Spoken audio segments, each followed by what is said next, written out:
हुजूर ने वसीयत की थी। सबसे पहले हुजूर ने फरमाया था, अबू ज़र मिस्कीनों से मोहब्बत करते रहना। दूसरा, नबी पाक सल्लल्लाहु अलैहि वसल्लम ने फरमाया था, जब भी देखना नीचे वालों को देखना, ऊपर वालों को न देखना। मालदारों जागीरदारों पे तवज्जो न करना, ज़हन ख़राब होगा। नीचे देखना, गरीबों की तरफ तवज्जो रखना। तीसरे नंबर पर नबी पाक सल्लल्लाहु अलैहि वसल्लम ने फरमाया था, हर हाल में हक बात कहना, अगरचे वो कड़वी हो।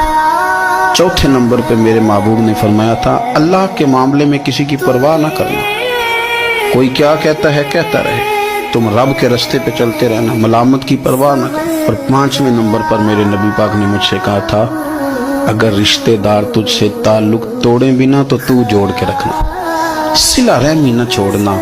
और छठे नंबर पर हुजूर ने फरमाया था, अल्लाह के अर्श के खजानों में से खजाना है, ला हौला वला कुव्वता इल्ला बिल्लाहिल अलीय्यिल अज़ीम। हुजूर ने फरमाया, इसे पढ़ते रहना,